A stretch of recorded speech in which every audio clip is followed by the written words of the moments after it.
ಅಲ್ಲಲ್ಲ, ರೋಮಲ್ಲಿ ಇವರು ಮಾಡ್ತಾ ಇರತಕ್ಕಂಥ ರೊಮ್ಯಾನ್ಸ್ಟಿಕ್ ಸೀನ್ಗಳು ನೋಡಿದಾಗ ತಾವು ಹೇಳ್ದಂಗೆ ರೋಮಲ್ಲಿ ಭಾಳಷ್ಟು ಹಿಂದೆ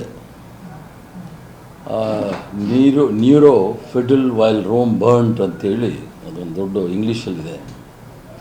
ನೀರೋ ಅನ್ನೋ ಮಹಾರಾಜ ಇಡೀ ರೋಮ್ ಗಂಭೀರವಾದ ಪರಿಸ್ಥಿತಿನಲ್ಲಿರುವಾಗ ಪಿಟಲ್ ಬಾರಿಸ್ತಾ ಇದ್ದ ಅಂಥೇಳಿ ಭಾಳ ದೊಡ್ಡ ಅದು ಗಾದೆ ಅಂತಿರೋ ಅಥವಾ ಮೆಟಾಫರ್ ಅದು ಏನೇನೋ ಇದೆ. ಇಲ್ಲಿ ನೀಟ್ ಸಮಸ್ಯೆ ಒಂದೇ ಅಲ್ಲ, ಪಶ್ಚಿಮ ಏಷ್ಯಾದ ಸಮಸ್ಯೆಯಿಂದ ಉಂಟಾಗಿರ್ತಕ್ಕಂಥ ಭಾಳ ದೊಡ್ಡ ಸಮಸ್ಯೆಗಳು. 3 ದಿವಸಕ್ಕೆ ಒಂದು ಸಲ ಪೆಟ್ರೋಲ್ ಡೀಸೆಲ್ ಬೆಲೆ ಏರಿಸ್ತಾ ಇದ್ದಾರೆ. ಅದರ ಜೊತೆಗೆ ಸಂಪೂರ್ಣವಾಗಿ ಕಾನೂನು ಸುವ್ಯವಸ್ಥೆ ಕುಸಿದಿದೆ. ಬೆಲೆ ಏರಿಕೆ ಆಗಾಗಲೇ ಆಕಾಶ ಮುಟ್ಟಿದೆ.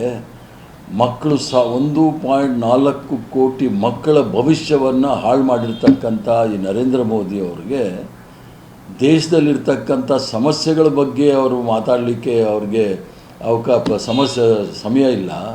ಅಲ್ಲೋಗಿ ಇಟ್ಲಿನಲ್ಲಿ ಹೋಗಿ ಮೆಲೋಡಿ ಜೊತೆ ಅದನ್ನು ಏನಂತ ಕೇಳ್ತೀರ, ಅದಕ್ಕೆ ಆ ಸೀನ್ ನೋಡಿದಾಗ ನಗೆ ಬರುತ್ತೆ. 75 ವರ್ಷದ ಇದ್ರ ಬಗ್ಗೆ ಮಾಡಿದ್ದಾರೋ ಯಾವ ಕಾರಣಕ್ಕಾಗಿ ಮಾಡಿದ್ದಾರೆ ಅಂದ್ರೆ ಹೊರಗಡೆ ಜನ ಹೇಳ್ತಾ ಇರೋದು ನಮಗೆಲ್ಲ ರೆಸ್ಟ್ರಿಕ್ಷನ್ಸ್ ಹಾಕಿ ಇವರು ಈ ಥರ ನಡ್ಕೊಂಡು ಅಲ್ಲ. ಈಗಾಗಲೇ ಭಾಳ ದೊಡ್ಡ ಭಾಷಣ ಮಾಡಿದ್ರು ಚುನಾವಣೆ ನಂತರ. ದೇಶದಲ್ಲಿ ನಾವೆಲ್ಲರೂ ಸಹ ಬಹಳ ದೊಡ್ಡ ತ್ಯಾಗ ಮಾಡಬೇಕಾಗಿದೆ. ದೇಶಪ್ರೇಮಿಗಳು, ದೇಶಭಕ್ತರು ಮಿತವ್ಯಯನ್ನು ನಾವು ಪಾಲನೆ ಮಾಡಬೇಕಾಗುತ್ತೆ. ಆಸ್ಟೆರಿಟಿ ಮೆಷರ್ಸ್ ಅಂತೇಳಿ ಯಾರೂ ಸಹ ಪೆಟ್ರೋಲ್ ಕಮ್ಮಿ ಯೂಸ್ ಮಾಡಬೇಕು, ಖಾದ್ಯ ತೈಲ ಕಮ್ಮಿ ಯೂಸ್ ಮಾಡಬೇಕು ಅಂತ ಹೇಳ್ತಾರಲ್ಲ, ಉಪಯೋಗ ಮಾಡಬೇಕು ಅಂತಾರಲ್ಲ. ರಸಗೊಬ್ಬರನ ಉಪಯೋಗ ಮಾಡೋದು 7 ಪಾಯಿಂಟ್ ಕೊಟ್ಟಿದ್ದಾರೆ. ರಸಗೊಬ್ಬರವನ್ನು ಯೂಸ್ ಮಾಡೋದು ಕಮ್ಮಿ ಮಾಡಿ ಅಂಥೇಳಿ. ಇದಕ್ಕೆಲ್ಲ ಕಾರಣಕರ್ತರು ಯಾರು? ಇಡೀ ನಾವು ಭಾರತ ದೇಶ ಸ್ವತಂತ್ರ ಬಂದ ನಂತರ ಅಲಿಪ್ತ ನೀತಿನಲ್ಲಿ ನಾವು ನಡ್ಕೊಂಡು ಹೋಗ್ತಾ ಇದ್ದಿದ್ದು. ಯಾರೇ ಪರ ಯಾರದೇ ವಿರೋಧ ಇರಲಿಲ್ಲ. ನಮ್ಮ ರಾಷ್ಟ್ರದ ಅಭಿವೃದ್ಧಿಗೆ ನಾವು ಏನು ಮಾಡಬೇಕು ಅದನ್ನು ಮಾಡ್ಕೊಂಡು ಹೋಗ್ತಾ ಇದ್ದೀವಿ. ಹೌದಾ?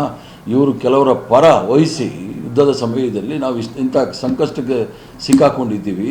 ಅಂದರೆ ಅರ್ಥ ಅಸಮರ್ಪಕ ಪ್ರಧಾನಮಂತ್ರಿ ಅಂತ ಹೇಳಿದ್ರೆ ತಪ್ಪಾಗಲಾರ್ದು. ಸಂಪೂರ್ಣ ಗಂಭೀರವಾದ ಪರಿಸ್ಥಿತಿ ಇದ್ದಾಗ ಫಾರಿನ್ ಟೂರ್ ಮಾಡಿಕೊಂಡು ದೇಶದ ಜನಕ್ಕೆ ಇವರು ಕತೆ ಹೇಳ್ತಾ ಇರೋದು ನೋಡಿದ್ರೆ ಅದೇ ರೋಮ್ ಕತೆ ಹೇಳ್ದಂಗೆ ಆಗುತ್ತೆ. ರಾಷ್ಟ್ರದ ಸರ್ವೋಚ್ಚ ನ್ಯಾಯಾಲಯದ ಮುಖ್ಯ ನ್ಯಾಯಾಧೀಶರು ಪ್ಯಾರಾಸೈಟ್ಸು, ಜಿರಳೆಗಳು, ಕಾಕ್ರೋಚ್ ಅಂತ ಹೇಳಿ ಟಿಪ್ಪಣಿ ಕೊಟ್ಟಾಗ ದೇಶದ ಸಮಸ್ಯೆಗಳಿಗೆ ಅದನ್ನು ನಿಮ್ಮನ್ನೂ ಸೇರಿಸಿದ್ದಾರೆ. ಯಾಕೋ ನೀವು ಮೆತ್ತಗೆ ಹೇಳ್ತಾ ಇದ್ದೀರಾ.